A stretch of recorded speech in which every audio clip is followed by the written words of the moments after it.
কাজলা দিদি যতীন্দ্রমোহন বাগচি। কবি পরিচিতি: যতীন্দ্রমোহন বাগচি। 1878 সালের 27শে নভেম্বর যতীন্দ্রমোহন বাগচি নদিয়া জেলায় জন্মগ্রহণ করেন। তিনি কবিতা রচনা ছাড়াও মানসী ও পূর্বাচল পত্রিকা সম্পাদনা করেন। পল্লীপ্রীতি তাঁর কবিতার বৈশিষ্ট্য। উল্লেখযোগ্য গ্রন্থের মধ্যে রয়েছে লেখা, কেয়া, বন্ধুর দান ইত্যাদি। কাজলা দিদি কবিতাটি কাব্যমালঞ্চ কাব্যগ্রন্থ থেকে নেওয়া হয়েছে। 1948 সালের 1 ফেব্রুয়ারি তার মৃত্যু হয়। কাজলা দিদি যতীন্দ্রমোহন বাগচি।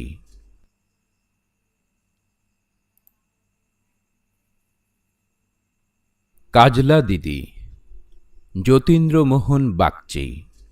বাঁশবাগানের মাথার উপর চাঁদ উঠেছে ওই, মাগো আমার শোলক বলা কাজলা দিদি কই?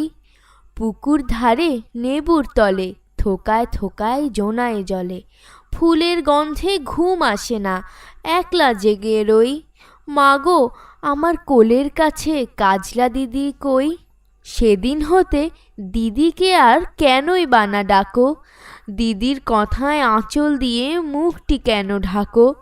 খাবার খেতে আসি যখন দিদি বলে ডাকি তখন, ও ঘর থেকে কেন মার দিদি আসে নাকো? আমি ডাকি তুমি কেন চুপটি করে থাকো? বলো মা দিদি কোথায় গেছে, আসবে আবার কবে?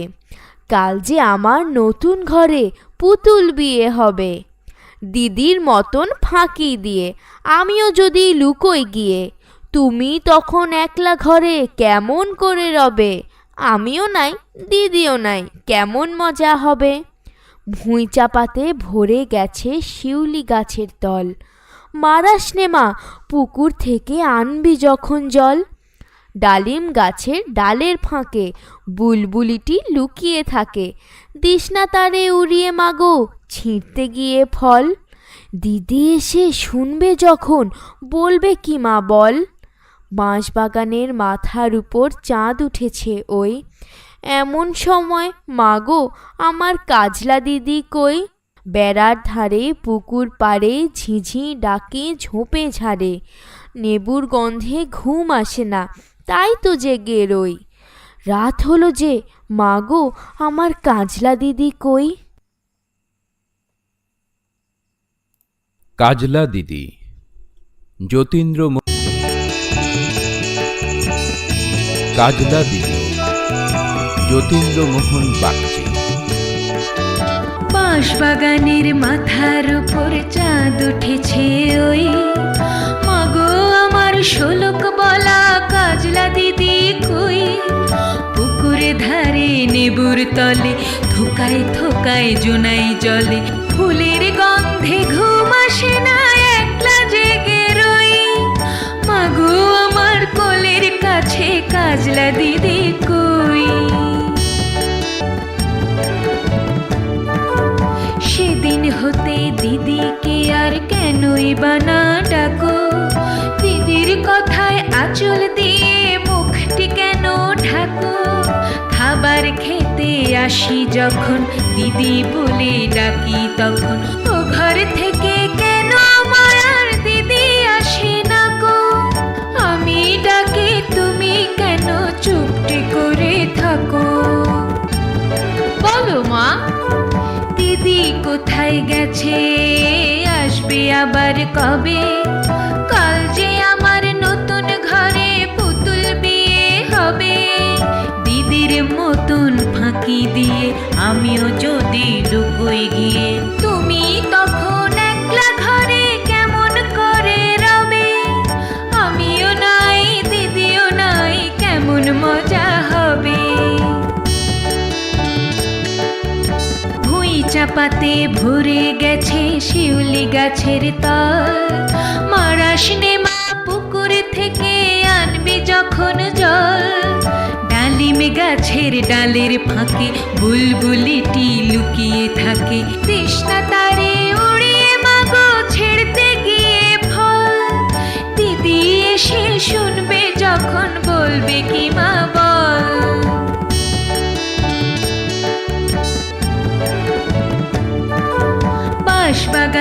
মাথার উপর চাঁদ উঠেছে ওই এমন সময় মাগো আমার কাজলা দিদি কই বেড়ার ধারে পুকুর পাড়ে ঝিঝি ডাকে ঝোপে ঝাড়ে নেবুর গন্ধে ঘুম আসে না তাই তো জেগে রই রাত হলো যে মাগো আমার কাজলা দিদি কই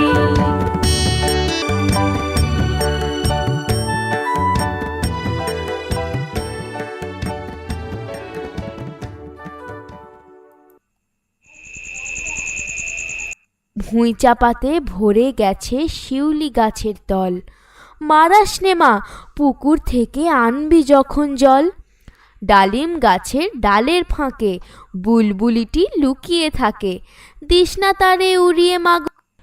অনুশীলনী ১ জেনে নি। ছোট্ট বোনটি সারাক্ষণের সাথী ছিল কাজলা দিদি। দিদি চিরদিনের জন্য তাদের ছেড়ে চলে গেছে, তা সে জানে না, বোঝে না।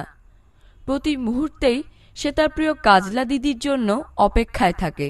সে কোথায় গেছে, কেন আসে না, তা জানতে চায় মায়ের কাছে। মা উত্তর দিতে পারেন না, মুখ লুকিয়ে কাঁদেন। ৫ প্রশ্নগুলোর উত্তর বলি ও লিখি। ক কাজলা দিদি কোথায় গেছে? খ কখন কাজলা দিদির কথা বেশি মনে পড়ে? গ কাজলা দিদির কথা উঠলে মা আঁচল দিয়ে মুখ ঢাকেন কেন? ঘ পুতুলের বিয়ের সময় দিদির কথা মনে পড়ে কেন? ম আমিও নাই দিদিও নাই, কেমন মজা হবে, এ কথা বলে কি বোঝানো হয়েছে? চ খুকিমাকে কেন শিউলি ফুলের গাছের নিচে সাবধানে যেতে এবং ডালিম গাছের ফল ছিঁড়তে বারণ করেছে?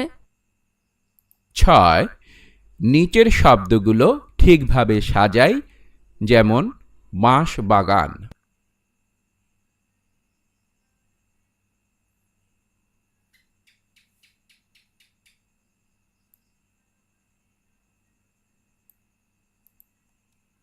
সাত কবিতাটি বিরামচিহ্ন দেখে ও ভাব বজায় রেখে পড়ি।